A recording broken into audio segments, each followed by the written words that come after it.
예수님의 많은 비유 중에요, 재물에 관한 비유가 상당히 많습니다. 대표적으로 주로 누가복음에서 많이 나오지만 한 부자의 비유, 또 거지 나사로와 부자의 비유, 그리고 불의한 청지기의 비유 등이죠. 꼭 이러한 비유가 아니더라도 예수님은 물질에 관한 말씀을 상당히 많이 하셨습니다. 예수님께서 지옥에 관한 말씀을 많이 하신 것처럼 돈에 대한 설교를 상당히 많이 하신 것입니다. 왜냐하면 재정을 어떻게 사용하느냐는 우리의 삶의 실제적이고 중요한 부분이기 때문입니다. 많은 사람들이 하나님을 섬기듯이 재물을 우상으로 섬기고 있기 때문입니다. 예수님은 구제와 기도와 금식에 관한 가르침 이후에 물질에 관한 말씀을 하십니다. 바른 물질관은 제자도의 중요한 부분이기 때문입니다. 그리스도의 제자라면 물질관이 세상 사람과 달라야 된다는 거죠. 바리새인과 서긴과도 달라야 합니다. 더 나은 의를 추구해야 된다는 것입니다. 오늘 말씀의 제목은 물질에 대한 신자의 태도입니다. 세 가지 요점으로 증거하겠는데요. 첫째는 보물을 하늘에 쌓아두라. 둘째는 좋은 마음을 가지라. 셋째, 한 주인만을 섬기라입니다. 우리 이 주제를 통해서 그리스도의 제자로서 물질을 어떻게 사용해야 되고 어떤 태도를 가져야 되고 누구를 위해서 사용해야 되는지 배우게 될 것입니다. 우리는 겸손히 주의 언약의 말씀에 순종하는 자들이 되어야 될 것입니다. 첫째입니다. 보물을 하늘에 쌓아두라. 오늘 말씀에 보게 되면요, 너희를 위하여 보물을 땅에 쌓아두지 말라고 말씀하고 있죠. 자, 이 말씀은 어떤 의미일까요? 금욕주의나 그다음에 재물 소유를 금하신 말씀이 아닙니다. 그러니까 저축을 하지 말라든지 무소유가 미덕이다, 그것을 가르쳐 주고 있는 게 아니라는 겁니다. 또한 오직 너희를 위하여 재물을 하늘에 쌓아두라고 말씀하십니다. 이 말씀은 두 가지로 설명할 수 있어요. 첫 번째는 이 말씀에 대한 적용의 관점으로 설명할 수 있고, 또 이 말씀을 원리적인 관점에서 설명할 수 있습니다. 먼저 적용의 관점에서 보게 되면요, 이 말씀은 구제와 연관이 됩니다. 마태복음 9장 21절 보면요, 예수님 부자 청년에게 말씀하시죠. 예수께서 이르시되 내가 온전하고자 할진대 가서 내 소유를 팔아 가난한 자들에게 주라. 구제하라는 거죠. 그리하면 하늘에서 보화가 내게 있으리라. 구제와 이 말씀이 서로 같이 가고 있죠. 그리고 이제 나를 따르라고 말씀하죠. 우리의 소유로 가난한 자를 도우면 하늘에서 보화가 있을 거라고 분명히 말씀하십니다. 또한 마태복음 6장에 보게 되면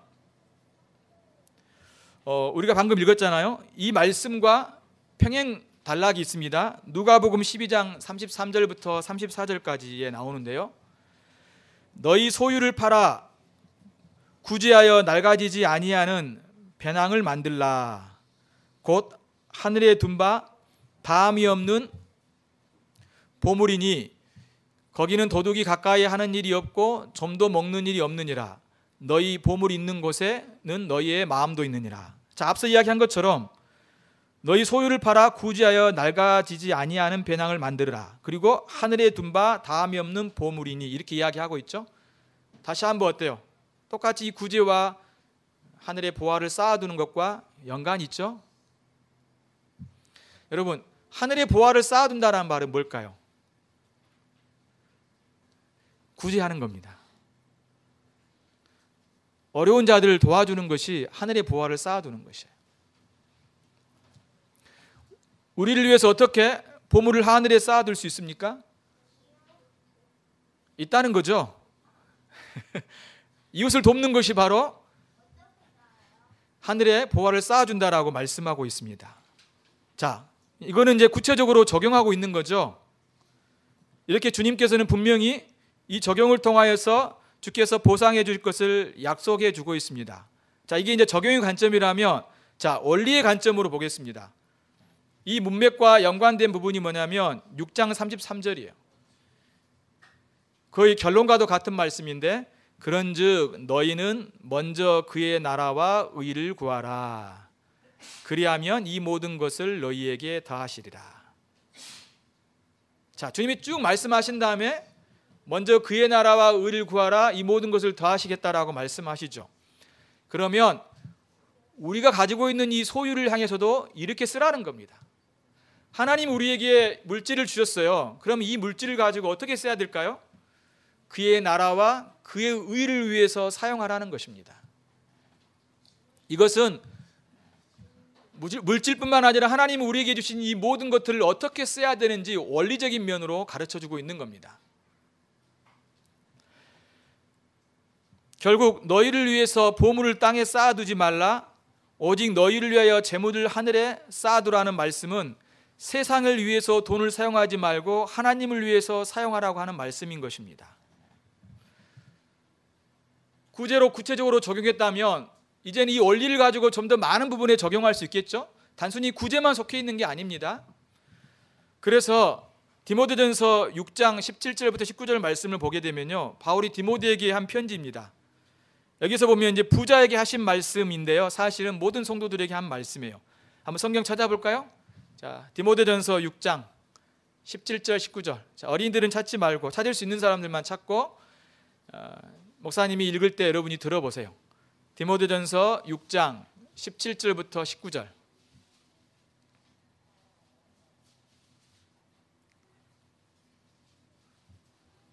자, 같이 한번 이 말씀 읽어볼까요? 시작. 내가 이 세대에서 부한 자들을 명하여 마음을 높이지 말고 정함이 없는 재물에 소망을 두지 말고 오직 우리에게 모든 것을 후히 주사 누리게 하시는 하나님께 두며 선을 행하고 선한 사업을 많이 하고 나누어 주기를 좋아하며 너그러운 자가 되게 하라. 이것이 장래에 자기를 위하여 좋은 터를 쌓아 참된 생명을 취하는 것이니라. 자, 부자에게, 모든 사람들에게 어떻게 권면합니까? 교만하지 말라. 그러니까 소유가 많다고 우쭐거리지 말라 그러죠. 그리고 불확실한 재물에 소망을 두지 말고 오직 하나님께 소망을 두라는 겁니다. 그 재물이 영원하지 않기 때문인 거죠. 또 있다가도 있고 없고 없다가도 있는 것이 바로 재물이지 않습니까? 하나님에게 우리 모든 것을 후히 주시는, 또 누리게 하시는 그 하나님께 소망을 두라고 말씀하고 있습니다. 여러분, 우리의 소망이요, 돈에 있지 않아요. 물질에 있는 것이 아니라 우리의 소망이 누구에게 있습니까? 하나님께 있어요. 그런데요, 많은 사람들은 자신의 소망을 하나님께 두기보다 물질에 두는 거죠. 그건 어리석은 자의 모습이라는 것입니다. 자, 돈을 어떻게 써야 될까요? 이 부분은 적용에 대한 부분이죠. 자, 그 다음에 보게 되면 이제 선을 행하고 선한 사업, 즉 선행을 많이 하라고 말씀해 주고 있습니다. 선을 행하라, 선한 사업을 많이 해라, 하나님이 기뻐하시고 참으로 좋아하시는 일들을 많이 해라, 지금 이야기하고 있는 거죠. 또한 나누어 주기를 좋아하고 너그러운 자가 되라고 합니다. 인색하지 말라, 그리고 구제하길 힘쓰라 라고 말씀해 주고 있죠. 그렇게 할 때 그런 자는 하늘 창고에 보화가 쌓이게 될 것이다 라고 말하고요, 이것이 그들의 미래를 위한 든든한 터가 되고 참된 생명을 얻게 해줄 거라고 분명히 말씀해 주고 있습니다. 자, 정리하면 이거죠. 우리가 하나님의 뜻대로 사용할 때 하나님께서는 분명히 보상하실 것을 약속해 주고 있는 것입니다. 주께서 분명히 우리의 소유의 목적이 땅이 아니라 하늘이라고 말씀해 주고 있습니다. 즉 세상이 아니라 하나님이라고 말씀하고 있는 거죠. 하나님께서 기뻐하시는 곳에 사용해야 됩니다. 저축하는 것도 마찬가지죠. 왜 저축을 합니까? 똑같아요, 원리는. 미래가 불안해서 염려 때문에 저축을 합니까? 그렇지 않죠. 주님의 뜻대로 사용하기 위해서 비축하는 거죠. 세상 사람들의 저축의 목적과 신자의 저축의 목적은 근본적으로 다릅니다. 그 목적도 하나님께 있는 거죠. 하나님을 섬기기 위해서 저축을 하는 것입니다.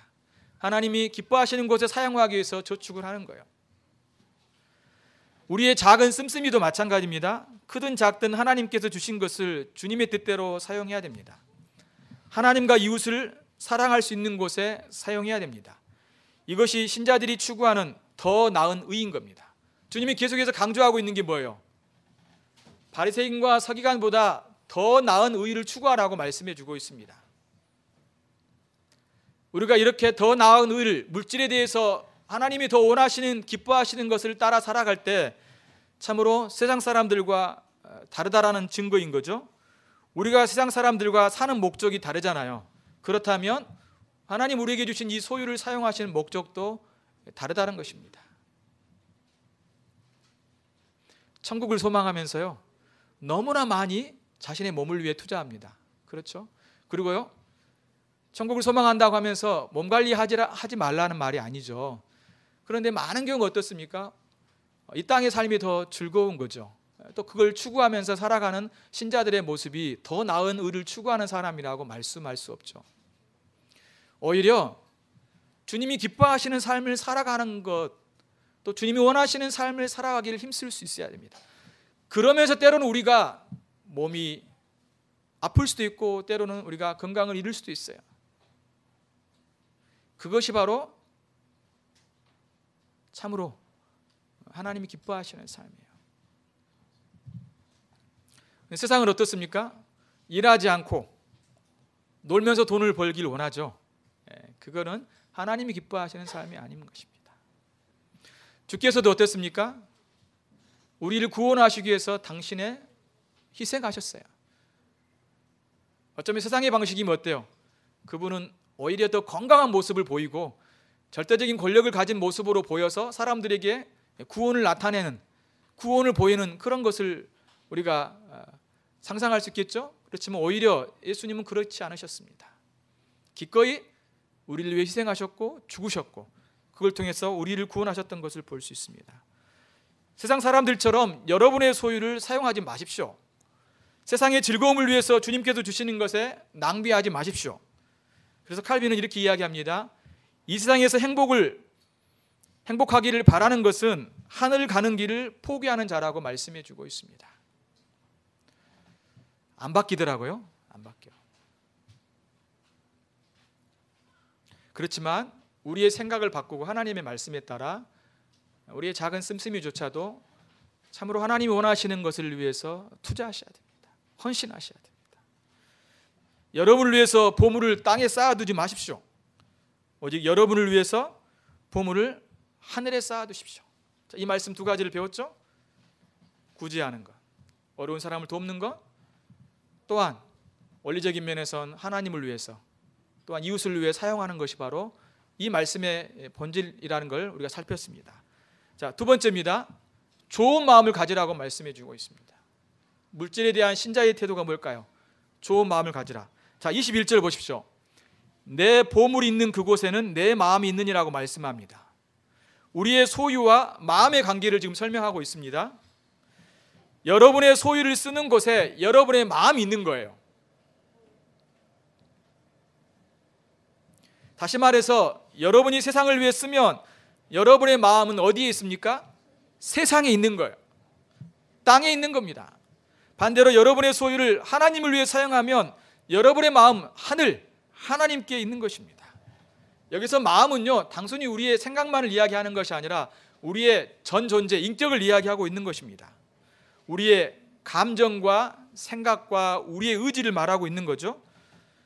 결국은 누구를 가리키고 있습니까? 내 자신을 지금 이야기하고 있는 겁니다. 여러분의 소유를 어디에 많이 씁니까? 그곳에 여러분의 관심이 있습니다. 여러분의 삶을 보여줍니다. 여러분이 어떤 사람인지를 나타내 주는 거죠.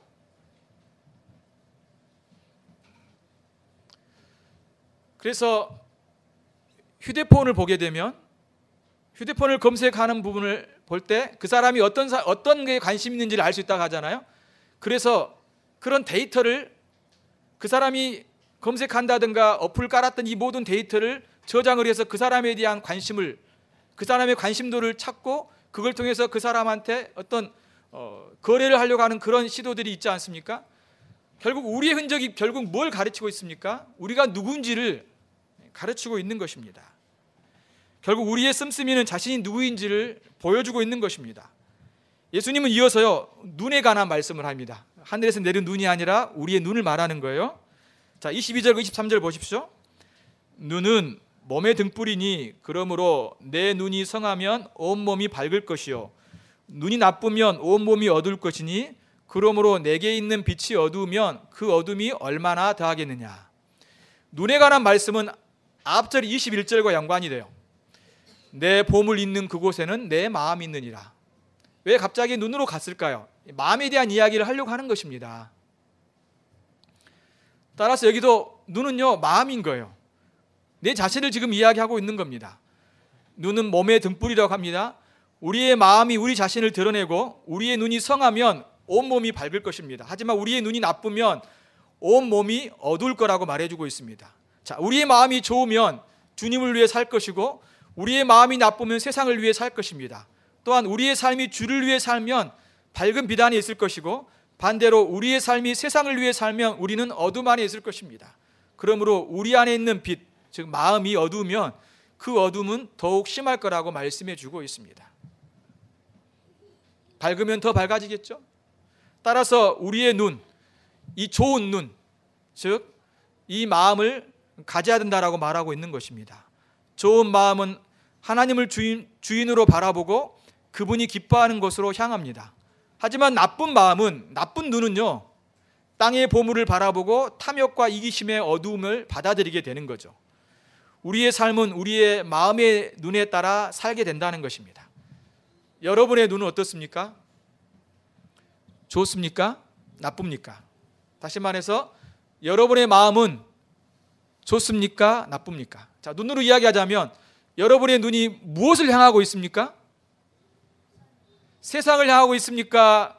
아니면 하나님을 향하고 있습니까?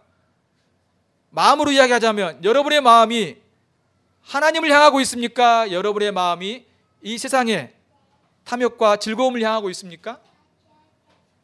주께서는 우리의 마음과 우리의 눈이 주님을 향하기를 원하신다라고 가르쳐주고 있는 것입니다. 그러려면 이 말씀 우리에게 뭘 말하고 있을까요? 좋은 마음을 가지라. 그걸 가르쳐주고 있는 것입니다. 좋은 마음을 항상 갖는 것이 필요한 걸 말씀해 주고 있죠. 좋은 마음을 가져야지만이 우리가 물질에 대해서 바르게 쓸 수 있는 거예요. 자, 세 번째입니다. 한 주인만을 섬기라고 가르쳐주고 있습니다. 예수님은 하나님과 재물의 관계를 가르치죠. 그러면서 주인과 종의 관계로 설명합니다. 어떤 종들도요, 두 주인을 섬길 수 없어요. 왜냐하면 한쪽을 미워하고 다른 한쪽을 사랑하기 때문입니다. 또한 한쪽을 중요하게 여기고 다른 쪽을 업신여기기 때문이죠. 그래서 우리는 하나님과 재물을 함께 섬길 수 없습니다. 여기서 재물을요, 주인이라는 어떤 사람으로 의인화하고 있습니다. 하나님을 주인으로, 그리고 재물을 주인으로 섬길 수 없다는 것입니다. 여기서 하나님과 재물을 섬기지 말라라고 말씀하고 있는 것이 아니라 섬길 수 없다라고 단정하고 있어요. 하나님을 주인으로 섬기든지 재물을 주인으로 섬기라는 것입니다. 하나님을 주인으로 섬긴다는 것은 하나님을 위해서 재물을 사용하는 거고, 하지만 재물을 주인으로 섬긴다면 세상을 위해서 재물을 사용할 것입니다. 하나님과 재물을 함께 섬길 수 없다는 것은 한 주인만을 섬길 것을 요구하고 있는 것입니다. 여기서 섬긴다는 말은요, 노예가 주인을 위해서 섬기는 걸 말하고 있는 겁니다. 종노릇하는 걸 말하고 있어요. 그 단어 자체가. 노예는요, 종들은요, 주인의 소유이기 때문에 한 주인에게만 충성해야 됩니다. 다른 주인을 위해서 충성하는 것은 그 주인의 노예라고 말할 수 없죠. 예수님의 제자들도 마찬가지입니다. 하나님께만 충성하고 헌신해야 돼요. 하나님께만 충성하고 헌신해야 되는 겁니다. 그런데 우리는 어때요? 할 수 없는 두 주인을 섬기려고 하죠. 도저히 할 수 없는 일을 하고 있어요. 두 주인을 섬기려고 합니다. 근데 사실은요, 두 주인을 섬길 수가 없기 때문에 섬긴다라고 말할 수 없어요. 우리 입장에서는 그렇게 생각할 수 있지 모르겠지만 주인 입장에서는 결코 그럴 수 없다는 거예요. 주인은요, 자신에게만 충성하기를 원합니다. 다른 주인에게도 헌신하면 주인이 싫어합니다. 그 종은 주인의 종이 아니고 또한 종이라고 말할 수 없습니다. 그 종은 주인으로부터 미움을 받을 뿐만 아니라 심한 벌을 받게 되고 심지어 죽을 수도 있는 거죠. 따라서 하나님과 재물을 함께 섬길 수가 없습니다. 여러분은 누구를 섬기십니까? 하나님을 섬기십니까? 재물을 섬기십니까? 우리가 그것을 어떻게 알 수 있을까요? 누구를 위해서 헌신하는지, 누구를 위해서 충성하는지, 누구를 위해서 사는지를 보면 알 수 있다는 겁니다. 이거는 분명한 겁니다. 아까 이야기한 것처럼 두 주인을 섬길 수 없어요. 분명히 내가 어느 쪽에 속해 있다는 것이 분명히 드러나게 되어 있습니다. 그것은 여러분의 소유를, 하나님이 주신 물질을, 여기 소유란 것은 단순히 물질만이 아니라 하나님이 여러분에게 주신 모든 것들을 여러분이 어떻게 쓰는지를 통해서 알 수 있다는 것입니다. 여러분, 하나님의 뜻에 따라 여러분이 사십시오. 그리고 주님께서 원하시는 곳에 하나님이 주신 것을 여러분이 사용하십시오. 그것이 바로 하나님을 주인으로 섬기는 삶입니다. 여러분이 하나님이 주인이시다면 그 주님이 기뻐하시는 곳에 하나님이 주신 것을 사용하십시오.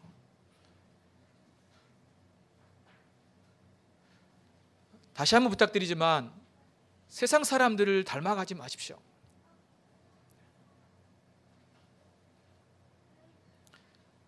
그들이 하나님이 주신 것을 함부로 낭비하는 것처럼 우리도 똑같이 그렇게 사용하지 않아야 됩니다.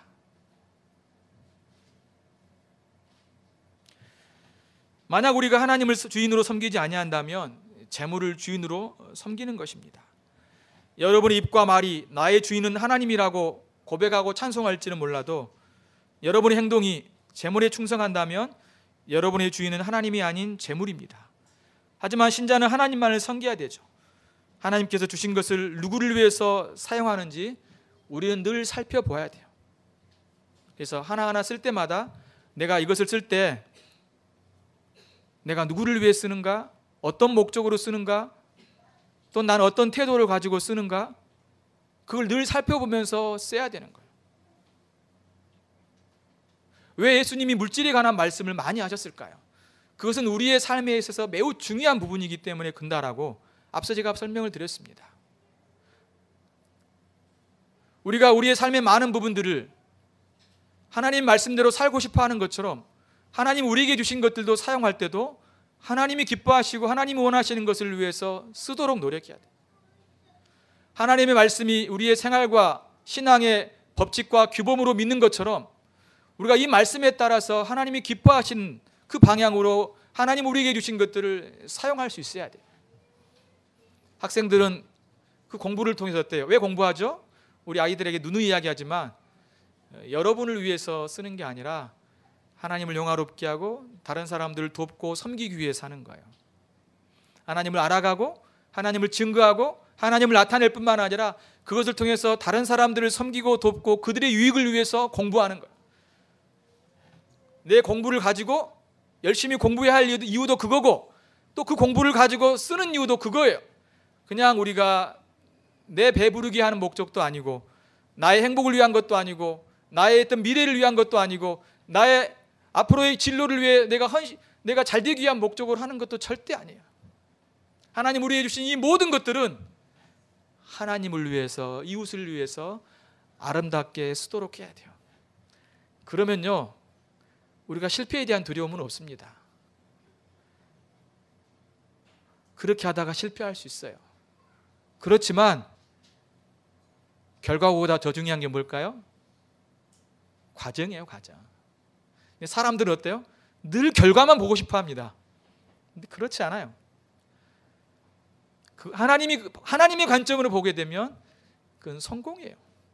세상으로 관점 보면 실패예요. 왜요? 예수님의 죽음은 세상의 관점으로는 실패였어요. 그렇지만 예수님의 죽음은 우리를 구원하셨어요. 그의 희생으로, 그의 섬김으로, 그의 낮아짐으로 구원하신 거예요. 우리가 주님을 위해서, 이웃을 위해서 헌신하며 나아갈 때 우리의 몸이 상하기도 하고 때로 우리가 고통스럽기도 하고 힘겹기도 하지만 어쩌면 그건 너무나 당연한 거죠. 물론 쉬어야 되고 건강도 돌봐야 됩니다.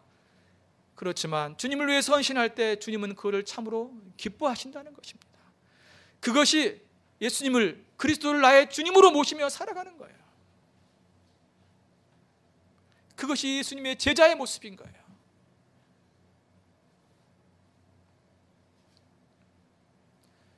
사랑하는 성도 여러분, 말씀을 이제 마무리하겠습니다. 그리스도께서는 우리가 그의 나라와 의를 위해서 주께서 주신 모든 소유를 사용하라 하시라고 명령하고 있습니다. 구체적으로 어려운 이웃에 우리의 소유를 사용할 수 있어야 되고 모든 선한 일을 위해서 사용해야 됩니다.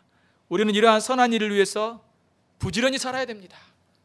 또한 세월을 아껴야 됩니다. 여유가 있을 때 혹은 계획만 세우는 것이 아니라 선한 일을 할 수 있는 기회를 놓치지 말아야 됩니다. 매일이 하나님께 주신 기회입니다. 항상 좋은 마음을 가지십시오. 선한 마음을 가지십시오. 여러분의 마음을 하나님께 향하십시오. 주를 섬기고 기쁘시게 하려는 마음을 가지십시오. 우리는 끝까지 하나님만을 섬기는 자가 되어야 될 것입니다. 그리스도께서 하나님께 죽도록 충성하셨듯이 우리도 주께서 주신 선물을 주님께서 기뻐하신 곳에 사용하도록 헌신해야 될 것입니다. 이것이 신자들이 하나님 주신 것을 가지고 어떻게 써야 될지 말씀하시는 주의 명령입니다. 이 말씀에 따라 여러분들이 살아가십시오. 그러한 삶을 살아갈 때 주님께서 여러분을 기뻐하시고 주님은 분명히 우리에게 하늘에 여러분의 보물이 쌓일 거라고 말씀하시면서 보상을 약속해 주고 있는 것을 볼 수 있습니다. 다시 한번 이 말씀 기억하시면서 살아가신 여러분의 삶이 되시기를 바랍니다.